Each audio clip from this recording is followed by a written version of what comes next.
Escaping a life sentence. Escaping a life sentence highlight two major events that happened in my life. One, when I died for 16 minutes. And two, when I was locked up in jail for 10 months facing 32 years to life. It's like some finsa classic and I say, yo, just tune into Greatninizelda Entertainment, Body's YouTube channel, duh. ZY Boss representing Spinks Record, Greatninizelda. And if you know say a therapy represent, I say people want to go over the lock in on the #1 YouTube channel, Greatninizelda. Hello everyone. First, I want to give a big shout out to Greatninizelda Entertainment for having me on the show today. I'm really excited, man. I'm really excited to share some of my story with you guys today. For you guys that don't know, my name is Cornell Bunting. I'm a published author, motivational speaker, also a philanthropist. You know, I do quite a bit with disadvantaged youth, so I have a non-profit organization called EAS. Stands for Everyone Has a Story, and this is how a lot of what I'm doing as an author have unfolded and spiraled into a lot of what that look like. So before we dive into what that's like, fun fact for you guys, Nini is actually one of my oldest friends.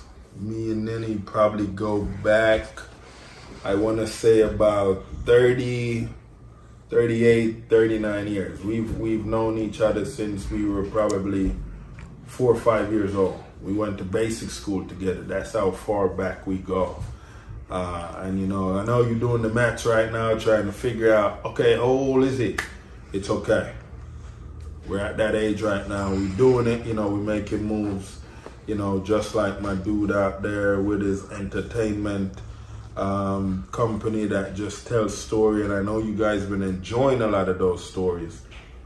So, you know, this one right here, you know, has some more juice to it, you know, and so what I want to dive into first is me owning a security company, getting my company undermined, and me going to jail.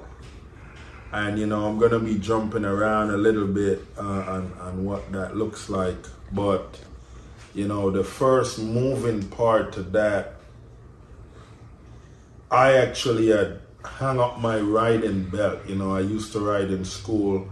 I discovered riding, you know, while, you know, pursuing English literature, and discovered this 19th century poet named Henry Wadsworth Longfellow. And so I wanted to dive into that world. I wanted to tell stories and what that looked like. And so because I wanted to tell stories and, you know, understand what that is, what I did was I wrote some plays.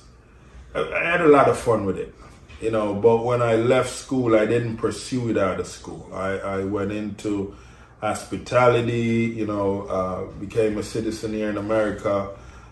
Decided, you know, I wanted to go get my degree in information technology, which opened my eyes to this whole world of security, technology, network security, all these different things. And so I said, you know what, I want to open my own security company. And after I was done with college, I went right into that. I went right into owning a security company, and you know, things got beautiful. You know, it was booming. Everything was lovely. Getting work, getting contracts from here, where I live in Southwest Florida, all the way to South Florida in Miami.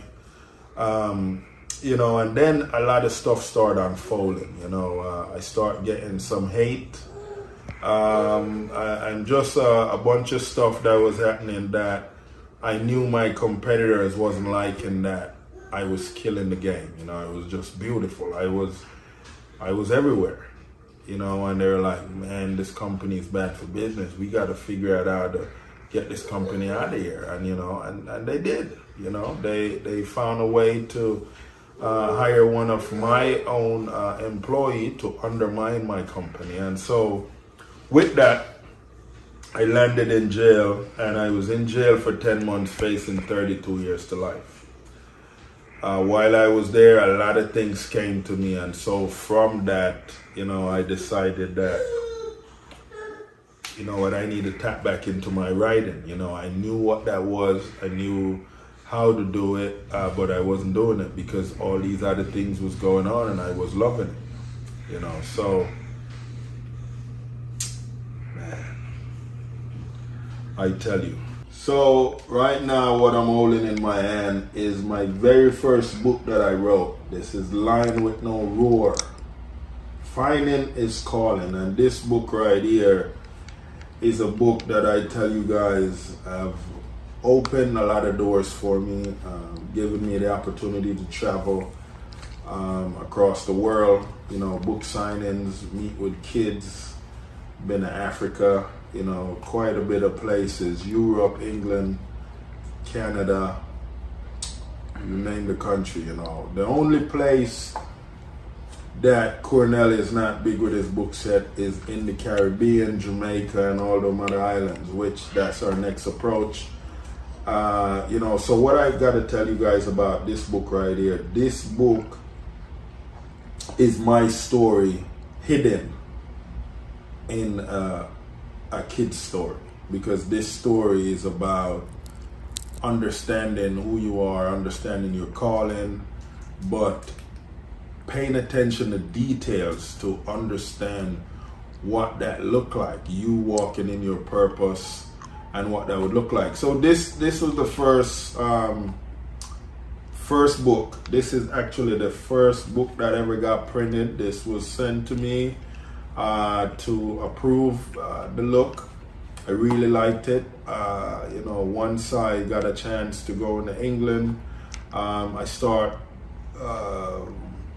getting on the radar of other publishing companies, and basically I found a company that was giving me a good deal, which I thought at the time was a good deal. So I took the deal, and from there they said, this book looked like a mystery book, so we need to make it a kid's book. We need to make it a children's book. And so they went in and they changed the book to what this book's look like right now.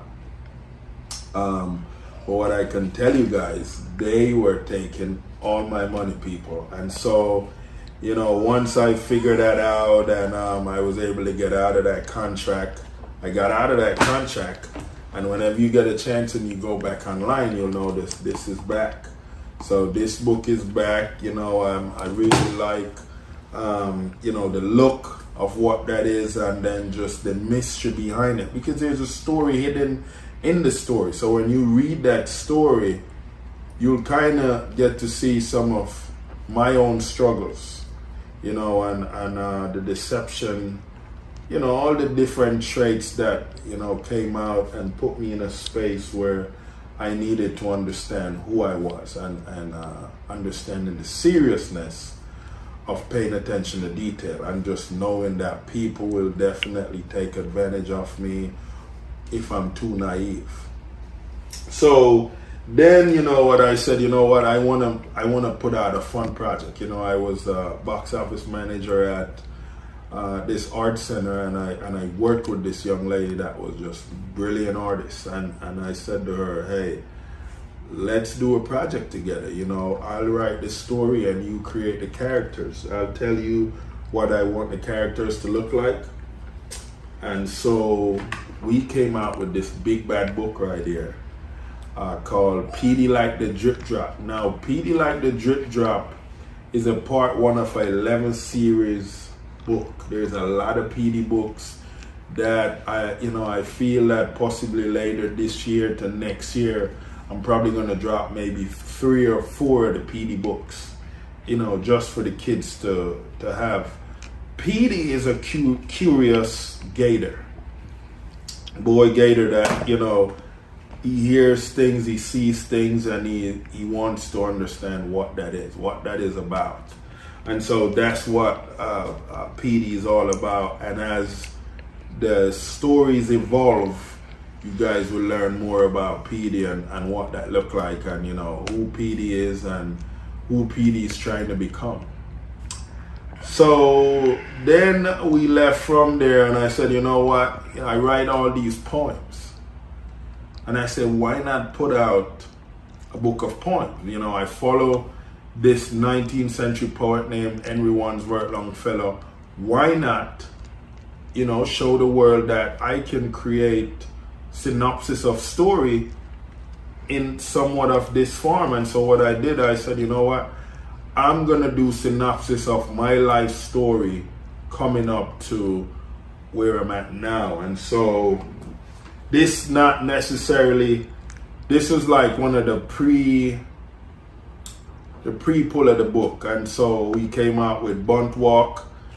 This is my first #1 book. This book went to #1 and was at #1 for a week in the poetry category because the pieces were fire. You know what I'm saying? Like it was a beautiful thing. And so, you know, just for you guys, you know, there's love stories, there's a poetic piece that just kind of talk a little bit on, you know, me and my identity, you know, what that look like. And, you know, if you get a chance, go get you a copy.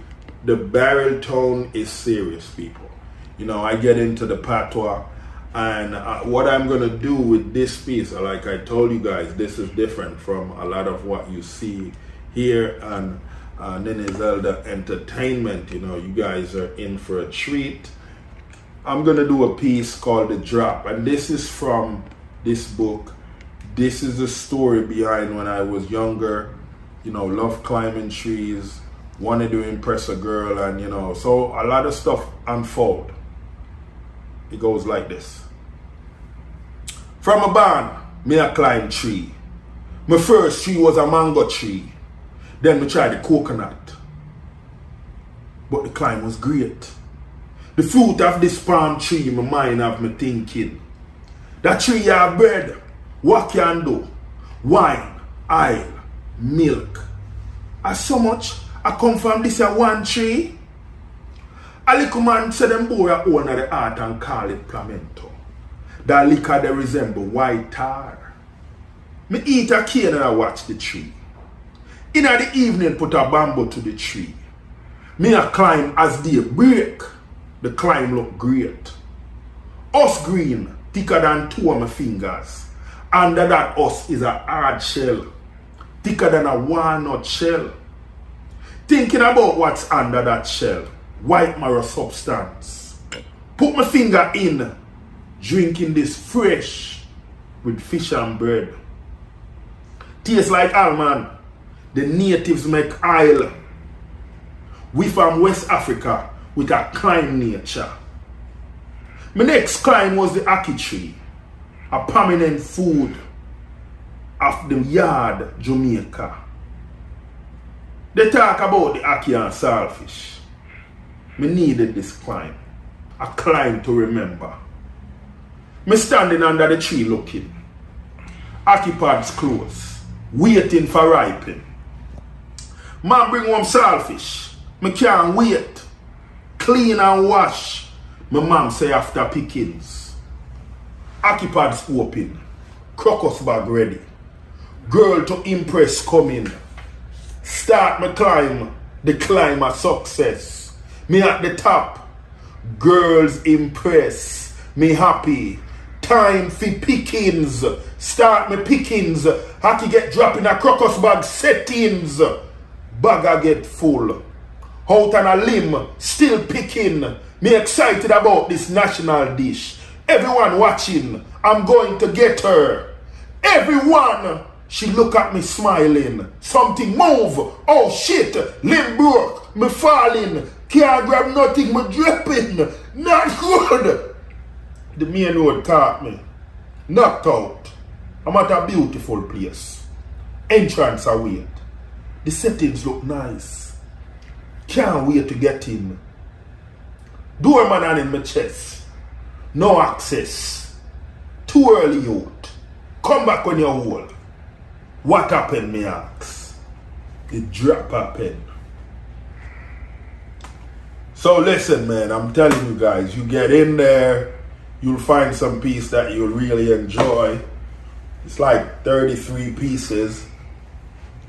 And, you know, I wanted to, you know, I wanted to embrace a lot of what, you know, I was going through, you know, coming up, you know, just the culture, embracing the culture, and then just different things that happened, you know, while, you know, even when I was coming to America, you know, 9/11 happened, and then I couldn't come to America, you know, so there's quite a bit that's in there that just kind of unfold, and when you read those, you'll kind of get an opportunity to understand my story in synopsis, in little short forms.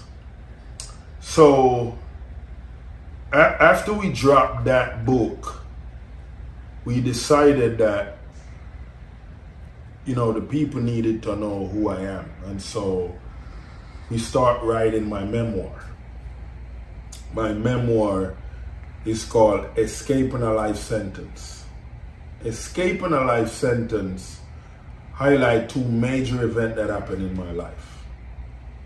One, when I died for 16 minutes, and two, when I was locked up in jail for 10 months facing 32 years to life. It goes deep, people. It goes real deep, because the way it started out with the chaos, you know, with everyone running towards me on the ground, trying to bring me back to life. I'm not breathing, I'm gone. People crying, you know, emotions was running wild. And I remember trying to go back into my body to tell them I'm good, don't, you know, stop crying, it's okay. Didn't happen like that, people. Did not happen like that. I went through my body. A lot of stuff unfold. I saw a lot of things. I saw a lot of things. I had conversations that, most of the conversations I can't really relate or relate to you guys, you know, like tell you guys what that was or what that was about, because, you know, it was a lot of stuff. It was crazy. So then, you know, we decided, you know what, we want to dive into another children's book. But I said, you know, do I want to put out Escaping a Life Sentence before I put out this book? Now, there was a time, you know, when I was, you know, maybe I want to say about 6, 7, we had a mouse issue. We had this mouse, and all we wanted was to kill this mouse, but we couldn't catch this mouse. This mouse was very slick, and we got a cat. We got a cat, and we were excited when we got the cat, because we figured, you know what, the cat is here now. We're gonna get rid of this mouse. This cat is gonna kill this mouse, and like the very day he comes. First day, cat didn't catch the rat. Second day, didn't. Third day, we did see the cat and the rat, but they were playing people. Somehow, the rat friended the cat and defeated the reason we even got the cat. It was terrible. We still had a mouse problem. Then it just happened that, you know what, now we just got to be cool with this rat, because this rat is a smart rat. And so, you know, we became friends with the rat. We start, you know, leaving food out for the rat. You know, we figured we had a useless cat. We went on the roof a couple of times, tried to throw it off, but they never get hit. They just land on their feet and it's like nothing. So we gave up on that as well. You know, we're kids, misunderstanding kids that just do things. And so one day, out of nowhere, people, I am taking a shower. Got my shower done, and boom, I'm jumping out the shower. Jump out the shower, and guess what happened? Jump out the shower, step right on the rat. Boom, that was it. It was dead. It was a sad day for us, people. It was very sad. Because here we had now friended this rat, and now this rat I just killed this rat. I had no intentions to kill this rat, but we were emotional. We had a funeral for this rat, and it was one of them things, you know. So I wanted to honor that rat, you know. I wanted to give that rat power, and I wanted to write a story about that rat. And so that's when I decided I would come out with Nostril Adventure.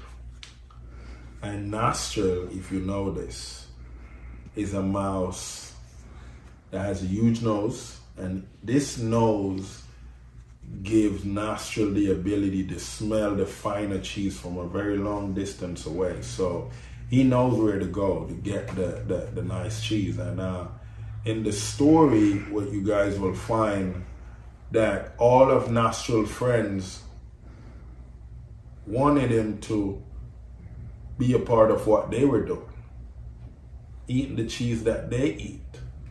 But Nostril was, you know, they said Nostril was too good to eat the cheese they were eating. And it was a good choice on Nostril's part, because you know what?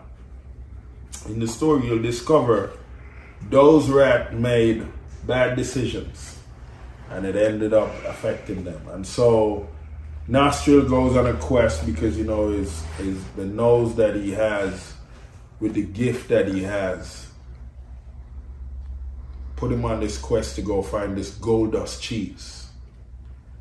And on this quest, he runs into the nemesis of this story, and his name is Roscoe. Roscoe runs all of East Valley. He's like the rat. Like all the other rats report to Roscoe. And so when Roscoe heard about Nostril and, you know, what Nostril was trying to find, which Roscoe wanted because, you know, it make them now immune to dying. And so the story get very actionable, people. It was brutal. And so you got to read the story to even find out what happened in there. But I'm telling you, it's a story that you want to read. It's a cliffhanger because we have another piece to this story. So go get you a copy, Nostril Adventure. And if you know this, it says the nose smelled gold dust well.